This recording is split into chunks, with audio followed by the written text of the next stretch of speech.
Assalamualaikum po sa inyong lahat. O sa wikang Tagalog po, ay sumainyo pong lahat ang kapayapaan. Ako nga po pala ang inyong lingkod, Yuritech at your service. Hello, magandang araw po. Sir, kayo po ba si Yuritech? Magandang araw din po ma'am. Opo ako nga po. Ano po ang maipaglilingkod namin sa inyo ma'am? May nakapagsabi po kasi sa akin na sulit daw po magpagawa dito sa inyong shop, kaya personal po kitang binisita, sir. Ito ho kasing iPad ko ay kusang bumuka ang ilang bahagi ng LCD, at ako po'y kinakabahan na baka humiwalay at tuluyang masira ang aking iPad. Kaya nais ko po sanang ipaayos ito para maiwasan pong mangyari ang ikinakatakot ko. Pwede ko po bang ma-check ang inyong iPad upang malaman ko po ang eksaktong modelo, makita ang problema, at nang sa ganun ay mabigyan po kita ng makatarungang presyo sa aming service fee. Sige po, sir. Ito po. Salamat po ma'am. Ang eksaktong model po ng inyong iPad ma'am ay A2377 o iPad Pro 11 3rd generation. At base po sa nakikita kong sitwasyon ng inyong iPad ay as soon as possible ay kinakailangan na po itong idikit ng maayos upang hindi nga po mangyari ang inyong kinakatakutan. At ang service fee po namin sa ganitong problema ay 1,500 pesos po. Ha?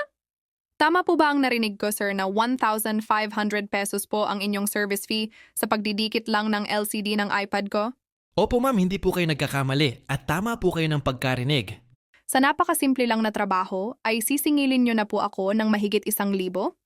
Sinabi nyo po kanina na sisingilin nyo po ako ng makatarungan, ngunit parang taliwas po yata ang nangyari sa inyong mga sinabi, di po ba?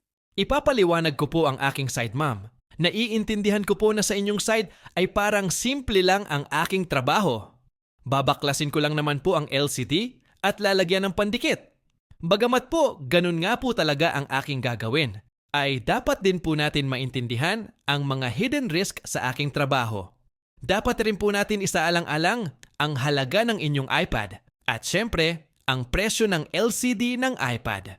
In worst case scenario po, ay posibleng ako po ay malast touch sa inyong iPad. Biglang magloko ang LCD mawalan ng display o hindi gumana ang touchscreen. Papayag po ba kayo ng sorry na lang? Syempre, hindi po di po ba? Bilang inyo pong technician, ay responsibilidad ko po ang inyong iPad. Ano't ano pa man po ang mangyayari sa inyong iPad, ay may pananagutan po ako dahil ako po ang huling gumalaw rito. Mahigit 10,000 po ang presyo ng LCD ng inyong iPad ma'am. Kaya para po sa akin ay makatarungan po ang ibinigay ko pong service fee. So ang pinupunto mo po ba ay ang nagpapalaki sa iyong service fee ay ang kapalpakan na posibleng mangyari na ikaw mismo ang may kagagawan? Hindi naman po ma'am yung kapalpakan ko ang nagpapataas ng aking service fee, kundi ang nagpapataas po ng aking service fee ay ang aking talent, skill, at higit sa lahat ang quality ng aking serbisyo. Makakaasa po kayo na ano't ano pa man po ang posibleng mangyari sa inyong iPad ay hindi po kayo aalis dito sa aming repair shop ng may baon na pagsisisi at panghihinayang. Dahil dito po sa amin ay prioridad po namin ang satisfaction ng aming mga kliyente. Maraming salamat po sa inyong pagpapaliwanag at kahit papaano po'y namulat ang aking isipan. Panghahawakan ko po ang inyong mga sinabi lalo na po ang salitang satisfaction. Gagawin po namin ma'am ang pinaka-best namin dahil dito po sa inyong lingkod ay your satisfaction is our satisfaction.